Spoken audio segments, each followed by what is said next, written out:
जय श्री कृष्णा मित्रों।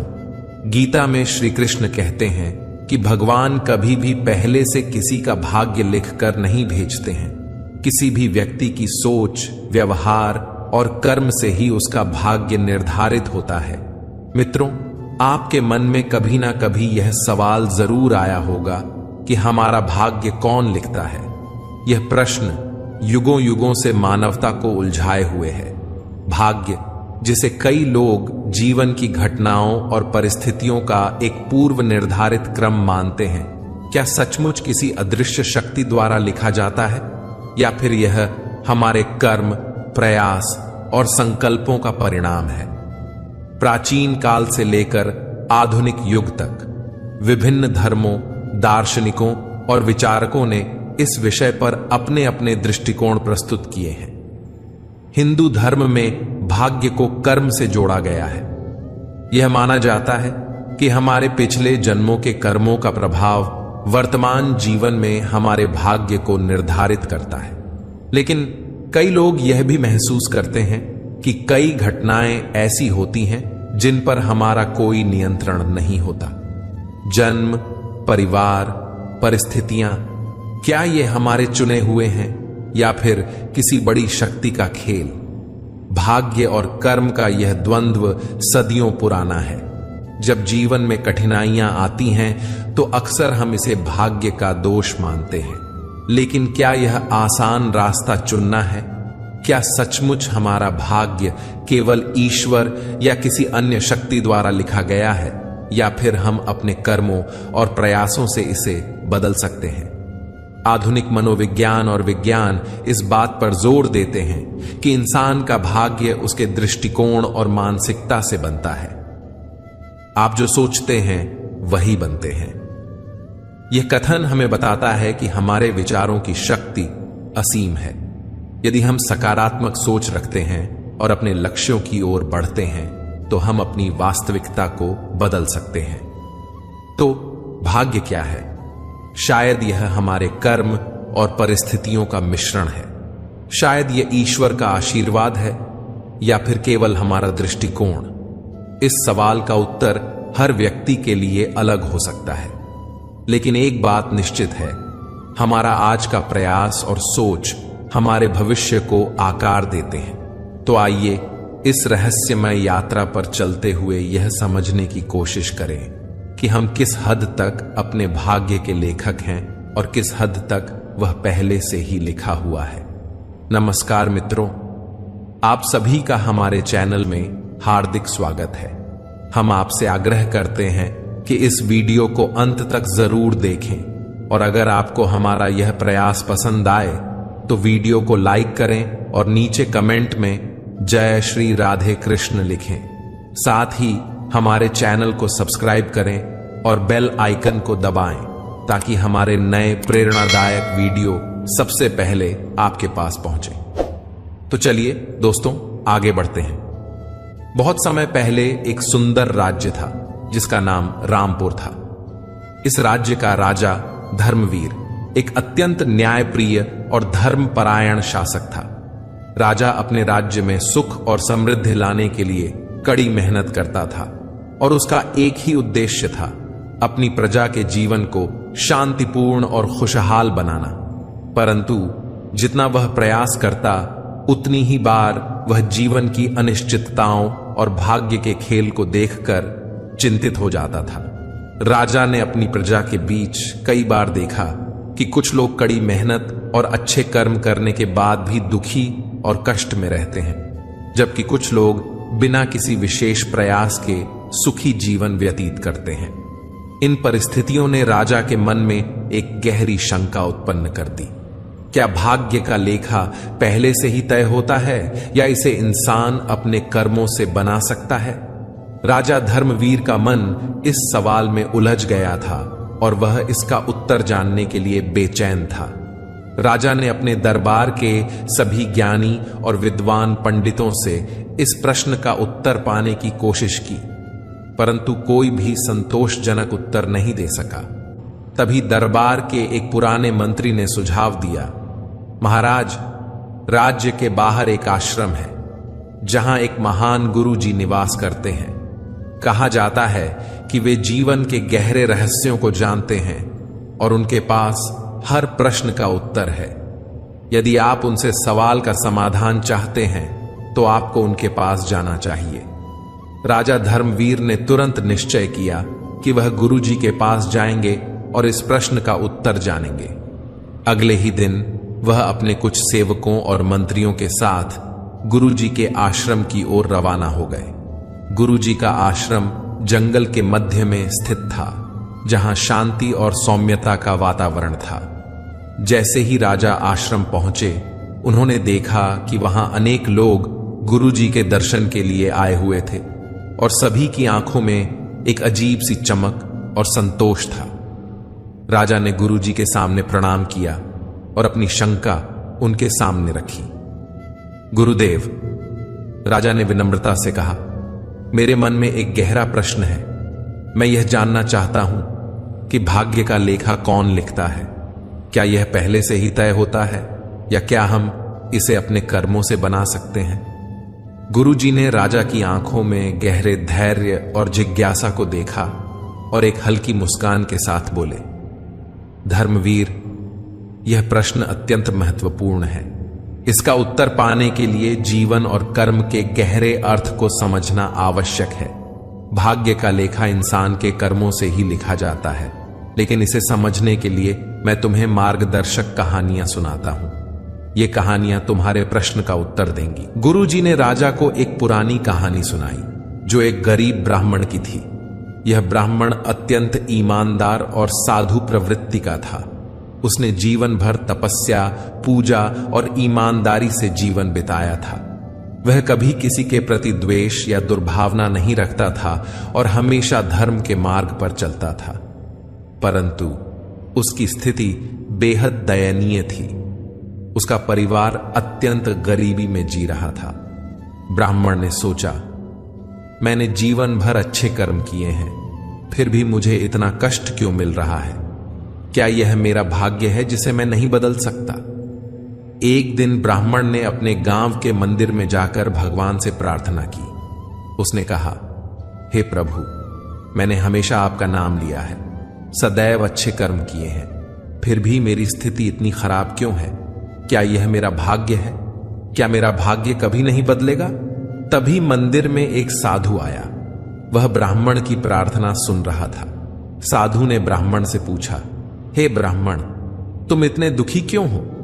ब्राह्मण ने साधु से अपनी व्यथा कही। साधु ने उसे एक रहस्यमय स्थान पर जाकर एक विशेष साधना करने का सुझाव दिया। वहां साधु ने कहा, तुम्हें अपने जीवन का असली कारण समझ आएगा और यह भी कि तुम्हारा भाग्य क्यों ऐसा है।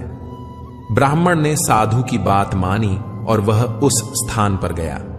वहां उसे एक दिव्य स्थान मिला, जहां ध्यान करते हुए उसे एक दृश्य दिखा। उसने देखा कि उसके पिछले जन्मों में उसने कुछ ऐसे कर्म किए थे जिनका फल अब उसे भुगतना पड़ रहा था। ब्राह्मण ने यह भी देखा कि वह अब अपने वर्तमान जन्म के अच्छे कर्मों के कारण अगले जन्म में सुखी और समृद्ध होगा। उसे यह भी समझ में आया कि भाग्य कोई स्थायी चीज नहीं है, बल्कि कर्मों से लगातार बनता और बदलता रहता है। गुरुजी ने कहा, धर्मवीर, यह पहली कहानी यही बताती है कि हर व्यक्ति के कर्म ही उसके भाग्य का निर्माण करते हैं। ब्राह्मण के पिछले कर्मों के फलस्वरूप उसे गरीबी का सामना करना पड़ा, लेकिन उसके वर्तमान कर्म उसके भविष्य को उज्जवल बना रहे थे। गुरुजी ने राजा को दूसरी कहानी सुनाई जो एक सांप और चील की थी। यह कहानी गहरे प्रतीकात्मक अर्थों से भरी थी और राजा को भाग्य और कर्म के संबंध को और स्पष्ट रूप से समझाने के लिए थी। गुरुजी ने कहा, एक समय एक घना जंगल था जहां एक विशाल चील आसमान में उड़ रही थी। वह आकाश की ऊंचाइयों में थी और उसने अपने पंखों की शक्ति से बहुत कुछ हासिल किया था। वह पूरे जंगल की रानी मानी जाती थी क्योंकि उसकी गति और शक्ति बेजोड़ थी। उसी जंगल में एक छोटा सांप भी रहता था जो जमीन के करीब रहता और अपनी स्थिति से संतुष्ट था। चील को हमेशा यह लगता था कि वह सबसे शक्तिशाली है और उसकी किस्मत में हमेशा जीत और सफलता ही लिखी है। वह छोटे जीवों को अपनी प्रजा समझती और कभी कभी उन्हें बिना कारण नुकसान पहुंचाती। दूसरी ओर सांप बहुत शांत स्वभाव का था। वह अपनी सीमाओं को जानता था और कभी किसी को परेशान नहीं करता था, परंतु वह कभी हार मानने वालों में से नहीं था। एक दिन जंगल में तूफान आया। आसमान में बादल गरजने लगे और हवाएं बहुत तेज हो गईं। चील ने तूफान से बचने के लिए ऊंचाई में और ऊपर जाने की कोशिश की, लेकिन तूफान इतना भयंकर था कि उसने चील को नियंत्रित कर लिया। चील को अपनी जान बचाने के लिए संघर्ष करना पड़ा और अंत में वह थकान से गिरने लगी। उधर सांप जमीन पर छिपा हुआ था और तूफान से बचने के लिए अपनी गति और धैर्य का इस्तेमाल कर रहा था। उसने अपनी सीमाओं को पहचाना और धरती के करीब रहते हुए अपने जीवन को सुरक्षित रखा। जब तूफान खत्म हुआ, चील ने देखा कि वह बुरी तरह से घायल हो चुकी थी, जबकि सांप शांत और सुरक्षित था। गुरुजी ने इस कहानी के माध्यम से राजा को समझाया, धर्मवीर, यह कहानी बताती है कि भाग्य की चाल बहुत गहरी और अनजानी होती है। कभी कभी जो हमें शक्तिशाली और अजय लगता है वह एक पल में बदल सकता है, और जो शांत और स्थिर है वह अपनी समझ और धैर्य से हर संकट का सामना कर सकता है। गुरुजी ने दोनों कहानियों के माध्यम से राजा धर्मवीर को यह समझने की कोशिश की कि भाग्य का लेखा कोई और नहीं लिखता, यह हमारे कर्मों का परिणाम होता है। हम अपने कर्मों से अपने भविष्य का निर्माण करते हैं और भाग्य को बदलने का एकमात्र उपाय अच्छे कर्म है।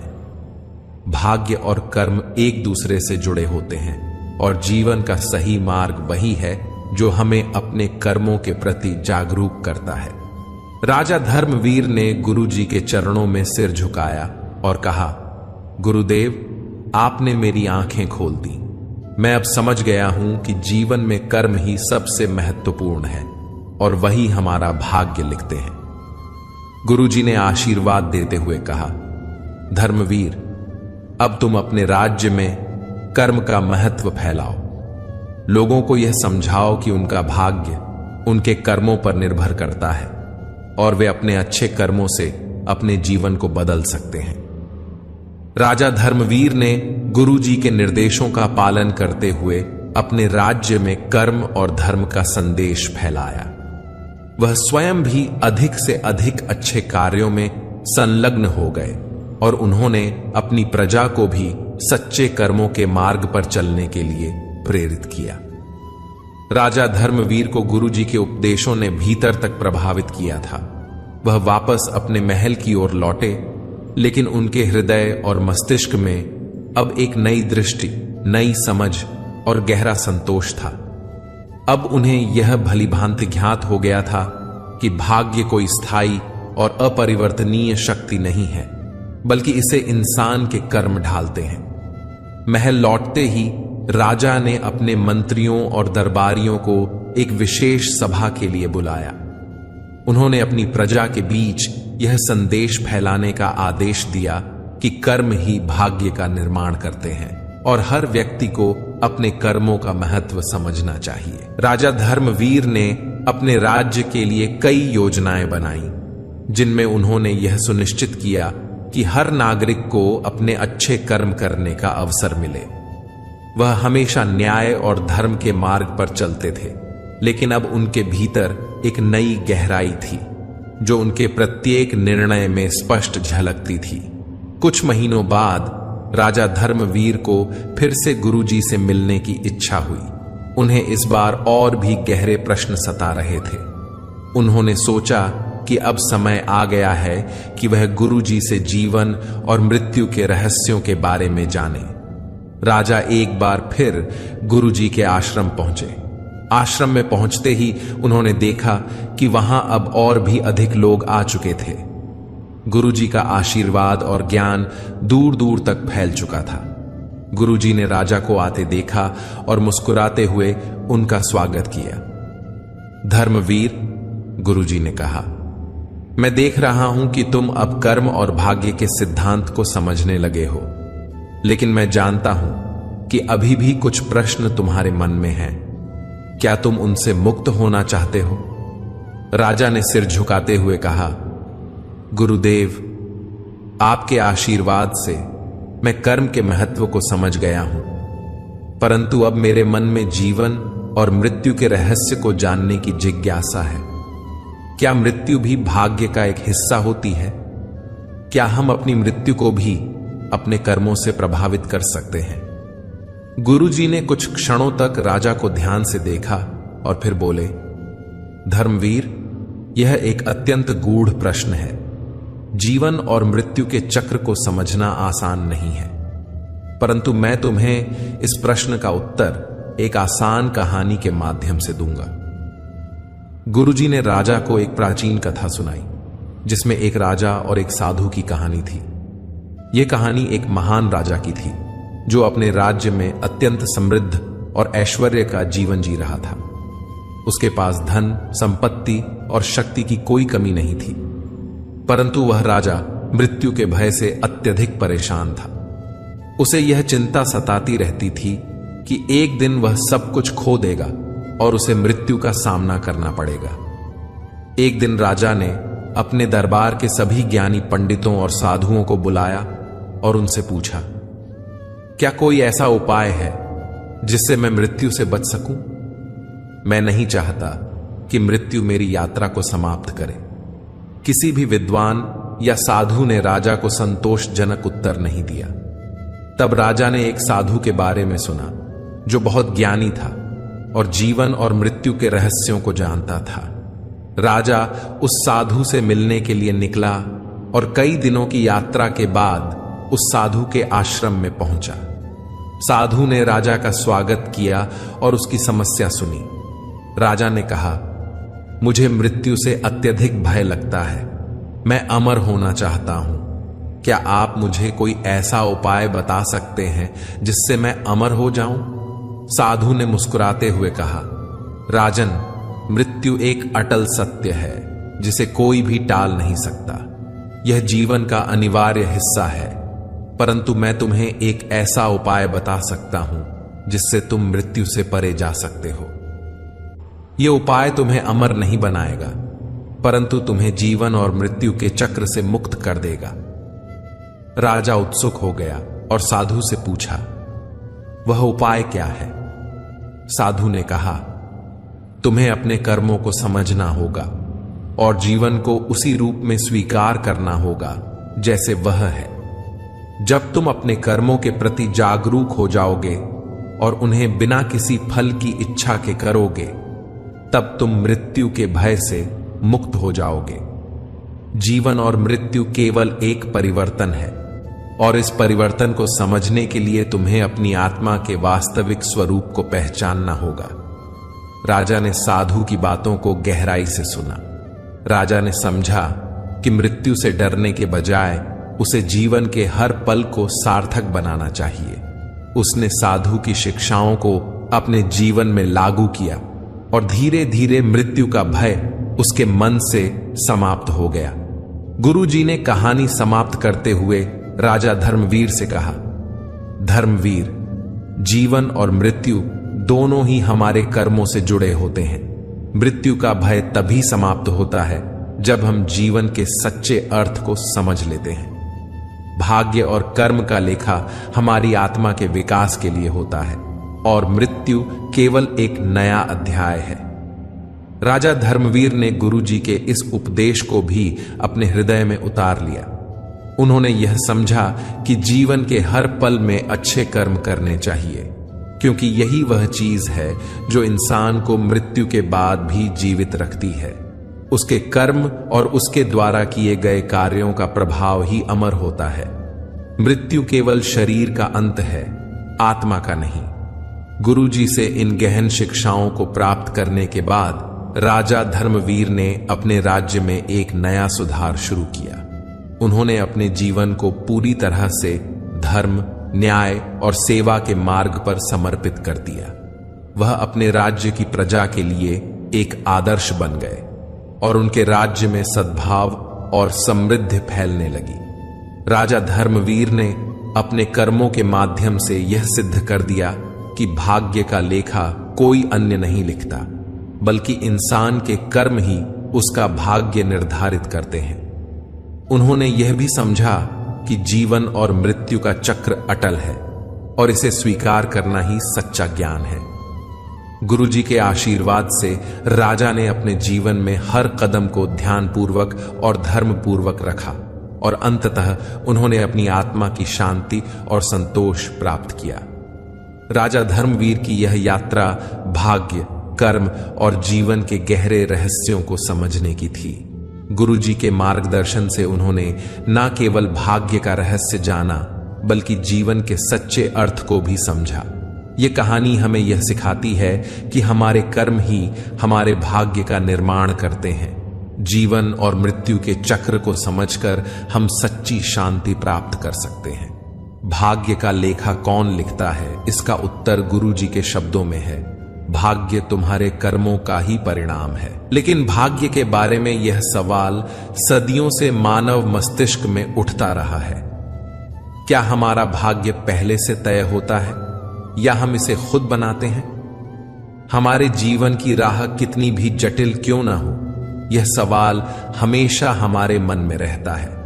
क्या हम इसे बदल सकते हैं या क्या हम एक ऐसे मार्ग पर चल रहे हैं जिसे मोड़ना असंभव है? आज हम इसे एक और कहानी के माध्यम से आपको समझाने की कोशिश करेंगे। तो आइए हम इस प्रेरणादायक यात्रा की ओर बढ़ते हैं। प्राचीन समय की बात है। एक छोटे से गांव में रामू नाम का एक साधारण किसान रहता था। रामू एक मेहनती और ईमानदार व्यक्ति था, लेकिन उसका जीवन कष्टों से भरा हुआ था। उसकी जिंदगी में समस्याओं की कोई कमी नहीं थी। कभी फसलें बर्बाद हो जाती थीं, कभी परिवार में कोई बीमार पड़ जाता था। उसकी पत्नी राधा भी सदैव बीमार रहती और उसके 2 बच्चे भी कमजोर और बीमार थे। रामू के पास खेती के अलावा कोई अन्य साधन नहीं था, लेकिन खेती भी उसके लिए कठिनाई बन चुकी थी। हर दिन सुबह उठकर रामू खेत में जाता, कड़ी मेहनत करता, लेकिन उसकी मेहनत का फल उसे नहीं मिल पाता। गांव के लोग हमेशा कहते, यह सब तुम्हारे भाग्य का खेल है, तुम्हारी किस्मत में यही लिखा है और कोई भी इसे बदल नहीं सकता। यह शब्द सुन सुनकर रामू के मन में गहरी निराशा भर गई थी। वह हमेशा सोचता, क्या सच में मेरा भाग्य पहले से तय है? क्या मैं इसे बदलने के लिए कुछ नहीं कर सकता? अगर मेरे जीवन में पहले से ही यह कष्ट लिखा है, तो मेरी मेहनत का क्या मतलब है? रामू का यह सवाल उसकी जिंदगी में एक बड़ा मोड़ लाने वाला था। हर रात जब वह सोता तो उसके मन में यह विचार आते कि अगर उसका भाग्य पहले से लिखा हुआ है तो उसकी मेहनत का कोई मतलब नहीं है। उसे लगता कि शायद वह किसी अदृश्य शक्ति के अधीन है जो उसके जीवन को नियंत्रित कर रही है। वह अपने जीवन के दुखों को लेकर परेशान था और इसे बदलने का कोई तरीका उसे नहीं सूझ रहा था। रामू के भीतर एक ज्वलंत इच्छा थी कि वह अपने जीवन का उत्तर खोजे। उसने सुना था कि पास के सुदूर पहाड़ों में एक महान ऋषि शल्य रहते हैं और वे इस तरह के सवालों के उत्तर दे सकते हैं। गांव के एक बुजुर्ग ने उसे बताया था कि ऋषि इन दिनों पास के जंगल में तपस्या कर रहे हैं और लोगों को उनके जीवन के जटिल सवालों का समाधान दे रहे हैं। रामू ने अपनी पत्नी राधा से कहा, मैं भगवान ऋषि से मिलना चाहता हूं। मैं जानना चाहता हूं कि क्या मेरा भाग्य पहले से तय है या मैं इसे बदल सकता हूं। राधा ने भी उसे समर्थन दिया, क्योंकि वह जानती थी कि रामू इस सवाल को लेकर अत्यधिक चिंतित था और इसका उत्तर उसे मानसिक शांति प्रदान कर सकता है। अगली सुबह रामू ने यात्रा पर निकलने का निर्णय लिया। उसने अपने खेतों और परिवार की जिम्मेदारी कुछ दिनों के लिए गांव के एक विश्वसनीय मित्र को सौंप दी और ऋषि की ओर चल पड़ा। उसकी यात्रा लंबी और कठिन थी, लेकिन उसके मन में यह दृढ़ संकल्प था कि वह अपने सवाल का उत्तर पाएगा। रामू की यह यात्रा सरल नहीं थी। उसे कई जंगलों, नदियों और पहाड़ों को पार करना पड़ा। कभी कभी उसे भूखा रहना पड़ता तो कभी रात को ठंड से कांपते हुए सोना पड़ता। रास्ते में कई बार उसे ऐसा लगा कि वह इस यात्रा को छोड़ दे और वापस लौट जाए, लेकिन उसका मन बार बार उसे प्रेरित करता कि वह अपने सवाल का उत्तर पाए बिना नहीं लौटेगा। एक दिन जब वह एक बड़े जंगल से गुजर रहा था, तब उसे एक बूढ़े साधु मिले। साधु ने उसे भोजन दिया और उसके साथ कुछ समय बिताया।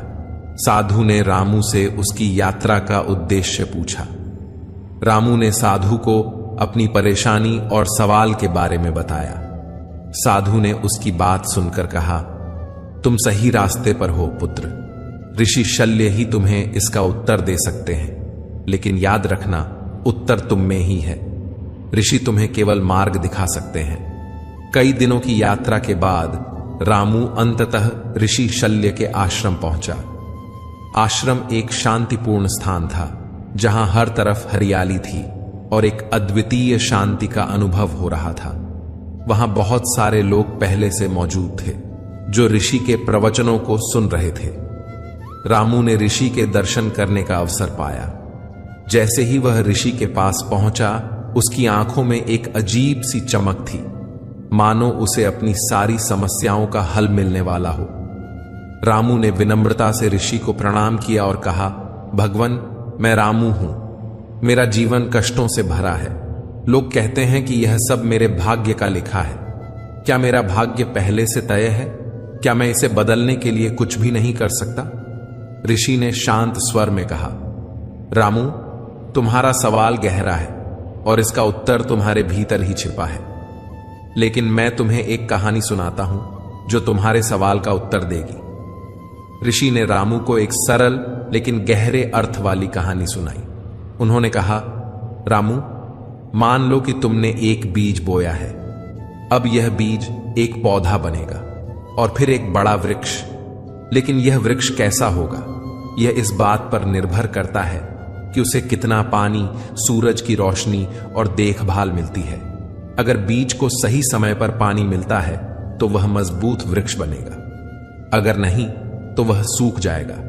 तुम्हारा भाग्य भी इसी तरह से काम करता है। तुम्हारे पूर्व जन्मों के कर्म बीज के समान है और तुम्हारे वर्तमान कर्म उसे पानी और पोषण देने वाले तत्व हैं। रामू ने ऋषि की इस कहानी को ध्यान से सुना, लेकिन वह अब भी अपने सवाल का पूरा उत्तर नहीं पा सका था। उसने सोचा कि क्या उसके कर्म वास्तव में उसका भाग्य बदल सकते हैं। रामू के सवाल के उत्तर को और अधिक स्पष्ट करते हुए ऋषि ने कहा, भाग्य और कर्म एक दूसरे से जुड़े हुए हैं। भाग्य वह है जो तुम्हारे पिछले कर्मों का परिणाम है, लेकिन याद रखना, यह पत्थर की लकीर नहीं है।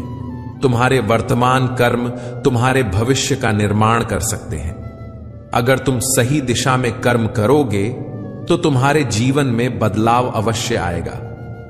ऋषि ने एक और उदाहरण दिया। उन्होंने कहा, मान लो कि तुम्हारे पास एक नाव है और वह नाव नदी की धारा में बह रही है। तुम्हारा भाग्य उस धारा के समान है जो तुम्हें एक दिशा में ले जा रही है, लेकिन तुम्हारे पास चप्पू हैं और तुम्हारे कर्म वे चप्पू हैं जो तुम्हें धारा के विपरीत दिशा में भी ले जा सकते हैं। रामू अब कुछ हद तक समझ चुका था कि कर्म और भाग्य कैसे आपस में जुड़े हुए हैं, लेकिन उसके मन में अब एक और सवाल उभर रहा था। उसने ऋषि से पूछा, भगवान, अगर कर्म ही हमारा भाग्य बनाते हैं तो क्या इसका मतलब यह है कि जो भी मेरे साथ अब भी हो रहा है वह मेरे पूर्व कर्मों का ही फल है? और अगर मैं आज से अच्छे कर्म करना शुरू कर दूं तो क्या इससे मेरा भाग्य तुरंत बदल जाएगा? ऋषि मुस्कुराए और उत्तर दिया, रामू, यह महत्वपूर्ण है कि तुम वर्तमान के महत्व को समझो। तुम्हारा वर्तमान कर्म तुम्हारे भविष्य को गढ़ता है, लेकिन यह प्रक्रिया धीरे धीरे होती है। जैसे एक बीज से वृक्ष बनने में समय लगता है, तुम्हारे पिछले कर्मों के परिणाम को बदलने के लिए धैर्य और निरंतरता की आवश्यकता होती है। यह मत सोचो कि तुम्हारे जीवन में बदलाव तुरंत आ जाएगा। सही कर्म करने से जीवन की दिशा अवश्य बदलती है, लेकिन उसका फल धीरे धीरे आता है। फिर ऋषि ने एक और कहानी सुनाई। एक किसान ने अपने खेत में बीज बोए। पहले साल बारिश न होने के कारण फसलें नहीं उग पाईं।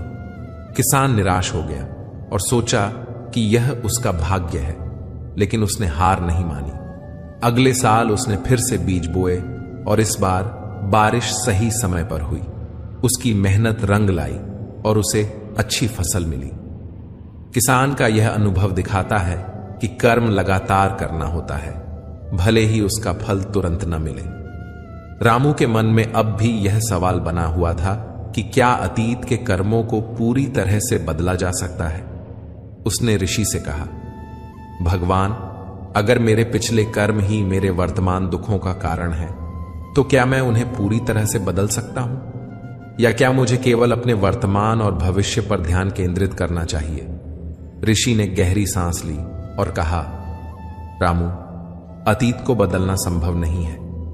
जो हो चुका है वह हो चुका है, लेकिन अतीत को स्वीकार करके ही तुम वर्तमान को सही दिशा में ले जा सकते हो। तुम्हारे वर्तमान कर्म ही तुम्हारे भविष्य का निर्माण करेंगे।